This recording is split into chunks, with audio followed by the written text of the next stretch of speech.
पांडवों को लेकर कुरुक्षेत्र रणभूमि में जाते हैं, जहां पितामह भीष्म तीरों की सैया पर लेटे हुए थे। पितामह भीष्म ने कृष्ण भगवान का दर्शन किया और हाथ जोड़कर कहा, प्रभु जब तक मैं प्राण नहीं छोड़ूं आप मेरे सामने खड़े रहिए। अब देखिए पितामह भीष्म को इच्छा मृत्यु का वरदान था, यानी वो जब जाएंगे तब मरेंगे। भगवान कृष्ण मन मन में सोचने लगे, पितामह ने अच्छी ड्यूटी लगाई है, न जाने कौन से संवत में जाने का विचार बनाए। तो भगवान थोड़े उदास हो गए। पितामह भीष्म ने कहा, उदास होकर खड़े नहीं होना है, बल्कि मुस्कुराते हुए मेरे सामने खड़े रहिए, क्योंकि प्रभु आपकी मुस्कान में अद्भुत चमत्कार है। श्री कृष्ण भगवान पितामह भीष्म के सामने खड़े हो जाते हैं। युधिष्ठिर के पूछने पर राज धर्म, दान धर्म, स्त्री धर्म, मोक्ष धर्म और भागवत धर्म का उपदेश दिया। तत्पश्चात पितामह भीष्म देखते हैं कि उत्तरायण का समय आ गया। देखिए एक तो होता है उत्तरायण और एक होता है दक्षिणायन। अच्छा ये बताइए, आपकी जो रात है कितने घंटे की होती है रात, और दिन कितने घंटे का होता है? मैक्सिमम 12 घंटे दिन, 12 घंटे रात, ऐसे होता है। किंतु जो देवताओं की दिन होता है, देवताओं का दिन, हमारे 6 महीने देवताओं का एक दिन होता है और हमारे 6 महीने देवताओं की रात होती है। इतना बड़ा दिन होता है देवताओं का। तो देवताओं का जो दिन है उसे उत्तरायण बोलते हैं और रात को दक्षिणायन बोलते हैं। तो आप किसी के घर में अगर रात को जाओगे तो भैया ताला बंद, अंदर से कुंडी लगी मिलेगी, और दिन में जाओगे तो दरवाजा खुला मिलेगा। इसी कारण महापुरुष लोग ज्यादातर उत्तरायण के समय में भगवान के धाम जाते हैं। संक्रांत का त्योहार हम मनाते हैं। संक्रांत कौन कौन मनाता है? सब मनाते हैं। तो संक्रांत का एक नाम है उत्तरायण, क्योंकि सूर्य दक्षिणायन से उत्तरायण आता है। उस दिन से देवताओं का दिन शुरू होता है। तो 6 महीने तक तो देवताओं का दिन होता है। पितामह भीष्म ने देखा अच्छा समय है, मन बुद्धि समस्त इंद्रियों को भगवान के चरणों में अर्पित करते हुए अपने आत्मा को भगवान में समाहित करके पितामह भीष्म भगवान के धाम चले जाते हैं। देवता फूलों की वर्षा करते हैं। पांडवों ने पितामह भीष्म की अंत्येष्टि क्रिया की। तत्पश्चात श्री कृष्ण भगवान पांडवों से द्वारिका के लिए विदा लेते हैं। बोलिए कृष्णचंद्र भगवान की जय। अब भगवान ने उत्तरा के गर्भ की रक्षा करी। उस उत्तरा के गर्भ से समय आने पर एक लड़के का जन्म होता है, जिसका नाम रखा जाता है परीक्षित। क्या नाम रखा जाता है? परीक्षित। परीक्षित जी बड़े होते हैं। उधर एक दिन युधिष्ठिर जी भीम से कहते हैं, आजकल मुझे अनेक अपशगुन होने लगे हैं। शियारन उगते सूरज की तरफ मुंह करके रो रही है। गाय इत्यादि पवित्र पशु मुझे बाएं करके निकल रहे हैं। मंदिर में मूर्तियों की आंखों से आंसू निकल रहे हैं। लगता है कलयुग आने वाला है। इतने में द्वारिका गए हुए 7 महीने के बाद अर्जुन लौट करके आते हैं। युधिष्ठिर ने देखा अर्जुन का मुंह लटका हुआ, आंखों में अश्रु की धारा लिए हुए। युधिष्ठिर ने अर्जुन से पूछा, द्वारिका में हमारे सज्जन संबंधी सब कुशल मंगल तो? कृष्ण भगवान बलराम जी कैसे हैं? अर्जुन जोर जोर से रोना लगता है। बताता है कि यदुवंशी ब्राह्मणों के साप से मोहित होने के कारण आपस में झगड़कर मर गए। श्री कृष्ण भगवान अपने धाम को चले गए। जैसे ये बात कुंती ने सुनी, तुरंत प्राण छोड़ दिए। 5 पांडवों ने और द्रौपदी ने चीर वस्त्र यानी राजसी कपड़े उतार दिए। भगवान चीर कपड़ा धारण कर लिया, जटाएं खोल ली, अपने पोते परीक्षित को राजा बनाया और 5 पांडव द्रौपदी महाप्रयाण के लिए हस्तिनापुर से हरिद्वार जाते हैं। हरिद्वार से 5 प्रयाग पार करते हुए पांडव बद्रीनाथ पहुंचते हैं। बद्रीनाथ से करीब 3 किलोमीटर आगे माणा गांव पड़ता है। पांडव माणा गांव गए। माणा गांव से करीब आधा किलोमीटर आगे सरस्वती नदी बहती है। तो 5 पांडव तो नदी पार कर गए, पर द्रौपदी पार नहीं कर पाए। तो भीम ने एक पर्वत का बड़ा सा पत्थर, बड़ी सी शिला उठाई और नदी के ऊपर रख दी। द्रौपदी और पांचों पांडव वापस आते हैं और एक एक करके उस पत्थर के ऊपर से जाते हैं, जिसे भीमशिला कहते हैं और स्वर्ग की पहली सीढ़ी भी कहते हैं। जीते जी भाई किसी को स्वर्ग की पहली सीढ़ी चढ़ के आना है ना, तो बद्रीनाथ जाओ, माणा गांव से आके भीमशिला पर चढ़ के आना। देखिए जल पिला रहे, इनसे निवेदन है जब बीच में भजन आए आप जल तैयार रखिए, जब भजन आएगा तब पानी देना इनको, 2-4 जन लग के पानी दे देना, अन्यथा इतनी पानी कम पिएंगे, बातें ज्यादा करेंगे। आपको पता तार जोड़ने में इनके साथ बड़ा समय लगता, पूरा कनेक्टिविटी खत्म हो जाएगी, नेटवर्क गड़बड़ा जाएगा। बोलो राधे राधे। भजन आए ना तब पानी सबको पिलाना, बीच में अब भजन आएगा थोड़ी देर बाद। बोलिए कृष्ण कन्हैया लाल की। तो महाराज अपन कहाँ थे? बाणा भीमशिला बताइए। भीमशिला से आगे जाने पर पहले द्रौपदी, फिर नकुल, सहदेव, अर्जुन, भीम, एक एक करके सभी अपना शरीर छोड़ देते हैं। अंत में युधिष्ठिर जी एवं उनके साथ एक कुत्ता, वो स्वर्ग जाते हैं। देखिए पांडवों में 4 पांडव, द्रौपदी तो मर के स्वर्ग गए, लेकिन युधिष्ठिर जी इसी मनुष्य, इसी देह के साथ, इसी शरीर के साथ स्वर्ग में गए थे। उधर परीक्षित जी ने उत्तर की पुत्री इरावती से विवाह किया, जन्म से इत्यादि 4 बेटे हुए। एक बार राजा परीक्षित ने सुना मेरे राज्य में कलयुग ने प्रवेश कर लिया, तो कलयुग को दंड देने के लिए राजा परीक्षित रथ पे सवार होकर निकल गए। एक जगह राजा परीक्षित ने देखा कि भाई एक गाय और एक बैल के जोड़े को एक शूद्र मनुष्य पीट रहा है राजा के वेश में। राजा परीक्षित को क्रोध आया, अरे मेरे राज्य में गाय और बैल पर अत्याचार करने वाले तुम कौन? तुरंत तलवार निकाली और उस शूद्र वेशधारी राजा को मारने लगते हैं। उस शूद्र वेशधारी राजा कोई और नहीं बल्कि कलयुग था। कलयुग राजा परीक्षित के चरणों में गिर गया, महाराज मुझे शरण दीजिए, क्षमा करिए। क्षत्रिय का ऐसा नियम है, शरण में आए हुए को मारते नहीं है। परीक्षित जी ने कहा मेरे राज्य से बाहर निकलो।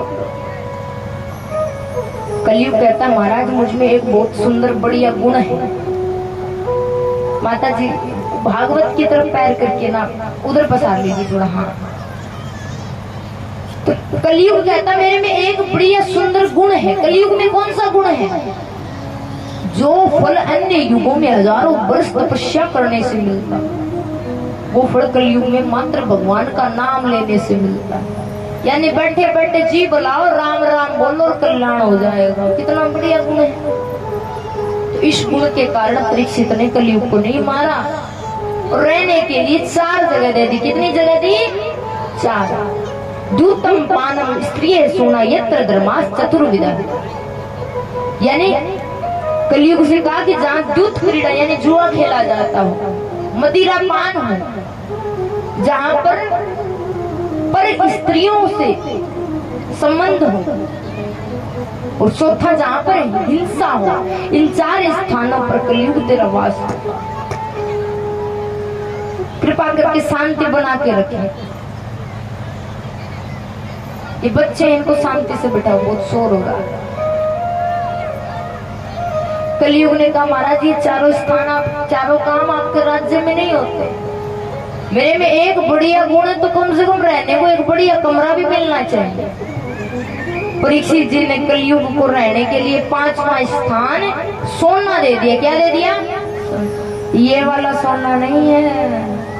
सोना मतलब स्वर्ण, जहाँ पहनकर अंगूठी बना के झुमकी हार, वो वाला सोना।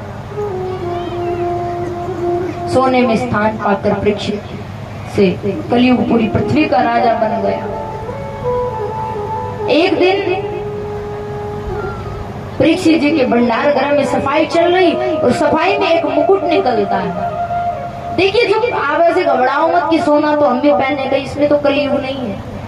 जो सोना धर्म की कमाई का हो। भगवान ये भी कहते हैं गीता में कि मैं धातुओं में सोना हूं, धर्म की अपनी नेक कमाई से बनवाया गया हो, भगवान को अर्पित करके पहना हुआ हो, उस सोने में भगवान का वास होता है। जो सोना चोरी करके, धोखा करके, छल कपट करके, छीन करके पहना हुआ हो, उसमें कलयुग का वास होता है। तो परीक्षित के भंडार घर में एक मुकुट निकलता है। वो मुकुट एक जरासंध नाम का राजा था, उसका था। जरासंध कौन था? कंस का नाम सुना है? कंस के ससुर का नाम था जरासंध। बड़ा पापी राजा हुआ है, अनेक राजाओं को मार के धन छीन के मुकुट बनवाया। और जब भीम ने जरासंध को मार डाला तो वो मुकुट अपने साथ ले आया। परीक्षित ने देखा मुकुट बड़ा सुंदर है और अपने सिर पर ओढ़ लिया। जैसे ही मुकुट सिर पे ओढ़ा, क्योंकि उसमें उस मुकुट को जरासंध ने अनेक राजाओं को मार के बनवाया, धन छीन के बनवाया, उसमें हिंसा का सोना था, इसलिए उसमें तो कलयुग का वास होना ही था। परीक्षित ने जैसे मुकुट ओढ़ा, सिर पे कलयुग बैठ गया, बुद्धि बिगड़ गई। कलयुग के कारण बुद्धि बिगड़ने से आज परीक्षित जी शिकार खेलने वन में गए। उनको प्यास लगती है। अब देखिए, किसी को भूख प्यास लगे कि भले ही किसी के घर में घुसे ना घुसे, लेकिन कोई मंदिर दिख गया, आश्रम दिखा तो भूखा प्यासा वहां जाएगा। तो परीक्षित जी आश्रम में जाते हैं। वो आश्रम समीक मुनि का था। वहां पर समीक मुनि समाधि लगाए बैठे। राजा परीक्षित ने उनसे जल मांगा, भोजन मांगा, किंतु समीक मुनि को तो पता ही नहीं कौन आया कौन नहीं आया। जब उनकी तरफ से कोई उत्तर नहीं मिला तो परीक्षित को लगा कि समीक मुनि ढोंग कर रहा है, मुझे देख के आंख बंद करी। परीक्षा तो लो, समाधि सच्ची है कि झूठी। एक मरा हुआ सांप पड़ा था, अपने तीर की नोक से उठाया और समीक मुनि के गले में डालकर महल आ गया। और महल आकर जैसे ही राजा परीक्षित ने मुकुट उतारा, कलयुग सिर से उतरा, बुद्धि आई। अरे मेरा परिवार सदा से संतों का, ब्राह्मणों का सम्मान करता आया है, आज मेरे से एक संत का अपराध बन गया। भगवान करे मेरे पे ऐसी विपत्ति आए, जीवन में ऐसा अपराध फिर ना कर। उधर समीक मुनि का बेटा श्रृंगी मुनि, जिसे पता लगा कि परीक्षित ने उनके पिता का अपराध कर दिया, तो श्रृंगी मुनि ने राजा परीक्षित को श्राप दे दिया। हे राजा परीक्षित, तुमने मर्यादा का उल्लंघन किया है। आज से 7वें दिन तक्षक नाग के डसने से तुम्हारी मृत्यु हो जाएगी। जैसे ही श्राप की बात राजा परीक्षित को पता चली, वो खुश हो गए, नाचने लगे। इस श्राप ने ये 7 दिन मेरे कल्याण के लिए मिले, क्योंकि लोगों को यही नहीं पता उनकी मृत्यु कब आएगी। मुझे कम से कम पता तो 7 दिन बाद मरूंगा। परीक्षित जी ने अपना राजपाट अपने बेटे जन्मजय को दिया और स्वयं गंगा किनारे अनशन लगा के बैठ जाते हैं। शुक्र ताल में गंगा जी बहती, वहां पर परीक्षित अनशन लगा के बैठे। अनेक देवी देवता ऋषि मुनि आए। श्री अंत में 16 वर्ष की अवस्था, सुंदर घुंघराले बाल, दिगंबर वेश में स्वयं भगवान ही सुखदेव मुनि महाराज के रूप में पधारे। बोलिए सुखदेव मुनि महाराज की। सुखदेव जी जब आसन पर बैठ गए तो राजा परीक्षित ने 2 सवाल किए। कितने सवाल किए? 2। एक, पहला सवाल, जो इंसान जल्दी मरने वाला हो उसे क्या करना चाहिए? दूसरा, जो 7 दिन में मरने वाला हो उसकी मुक्ति कैसे? या परीक्षित ने ये नहीं कहा कि भाई मैं मरूंगा और मेरी मुक्ति कैसे होगी। परीक्षित ने सबके लिए पूछा, जो 7 दिन में मरेगा उसकी मुक्ति कैसे? देखिए यहाँ पर बैठे हम सबकी मृत्यु 7 दिन में होने वाली है। घबराओ मत, वैसे 7 मत गिनो। अच्छा ये बताओ, सप्ताह में कितने वार होते हैं? कौन कौन से हैं? संडे मंडे, मैंने तो अंग्रेजी को नहीं है,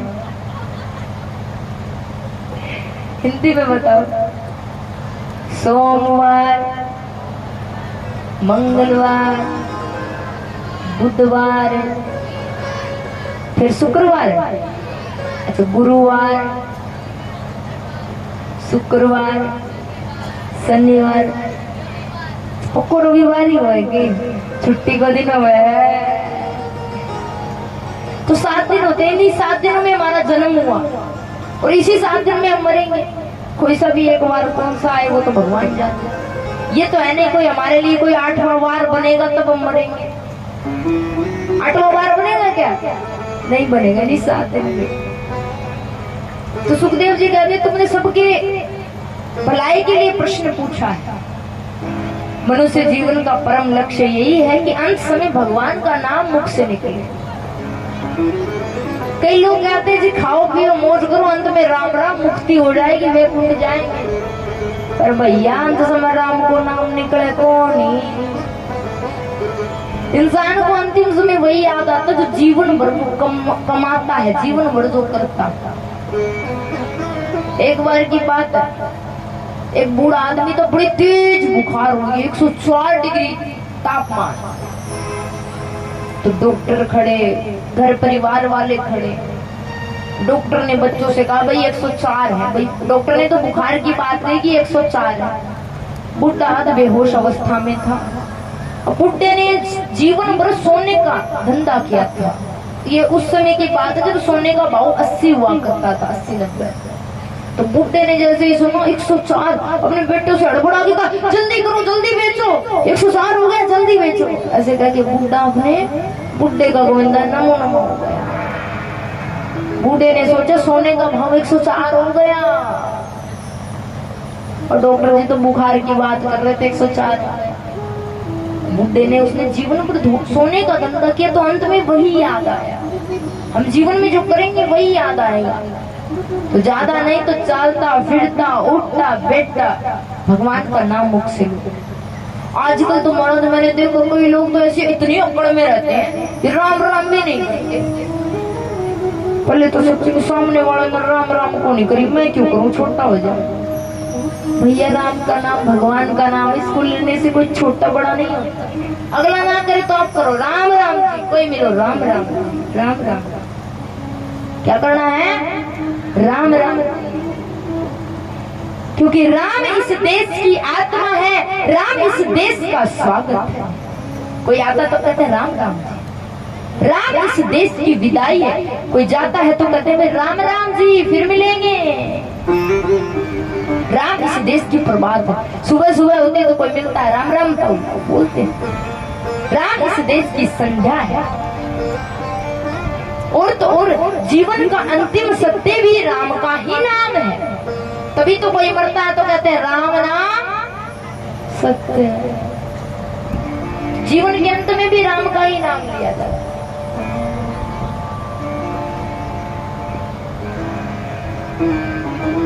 तो कहने का मतलब आप भगवान का नाम लिया करो, ऐसे नहीं ले पाओ तो कोई मिले राम राम राम राम किया करो। अगला करे ना करे उसका कर्म धर्म। उसकी जीभ निगोड़ी होगी तो नाम का नाम नहीं निकलेगा। आपकी जीभ है समझदार है तो राम का नाम निकलेगा। बोलो राधे राधे, बोलो राम राम राम राम राम राम राम राम जी। अभी भी कोई होगी जीभ तो मुड़ी नहीं गई। बोलो राम राम, जोर से बोलो राम राम जी, जोर से बोलो राम राम जी। माइक में को नहीं बोलना, बिना माइक का बोलना मास्टर जी। बोलो राम राम। हाँ अब माइक मानी मैया ने पकड़ा दे, एक सिंगर है सारी। बोलो राधे राधे।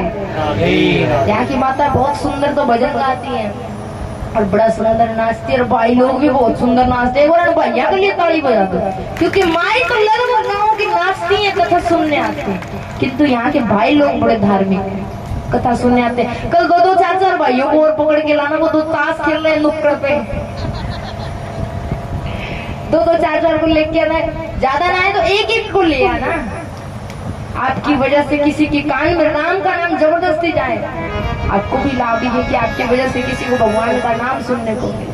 बोलो राधे राधे। और कल कथा में भगवान भोलेनाथ की बारात निकलेगी। बोला बाबा की बारात में चलना है, सज धज गानो है। कल भोलेनाथ और पार्वती जी का विवाह होगा।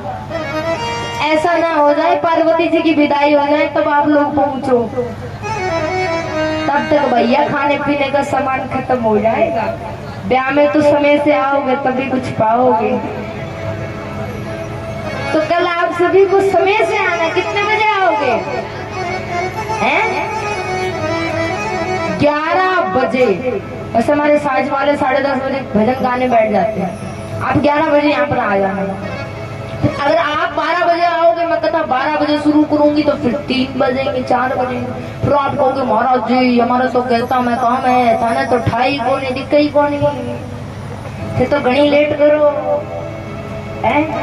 आप तो बड़ी लेट करते हो, फिर बोलोगे भाई बोलो राधे राधे। तो महाराज सुखदेव मुनि महाराज अब राजा परीक्षित को सृष्टि के बारे में बताते हैं और विदुर जी की कथा सुनाते हैं। सुखदेव जी बताते हैं कि धृतराष्ट्र जो बाहर से तो अंधा था ही, किंतु पुत्र मोह के कारण उसके अंदर के ज्ञान चक्षु भी बंद हो गए। बाहर की आंखों का इलाज है आजकल हमारा चश्मा है, इतना मोटा मोटा देखो थे लेंस लगते हैं, गाय का घी डाल लो अपना देसी आंखें ठीक हो जाएंगी। बाहर की आंखों का इलाज है, नजरिए का इलाज है, नजर का इलाज है, किंतु नजरिए का इलाज नहीं है। अंदर की आंखें जब बंद हो जाएगा, जब आदमी सत्य असत्य के बीच भेद जानना भूल जाए तो मान लो उसके अंदर के नेत्र बंद हो गए। तो धृतराष्ट्र ने पुत्र मोह के कारण पांडवों को मारने के लिए लाक्षागृह में आग लगवा दी। पर भैया जाको रखे साइया मार सके न को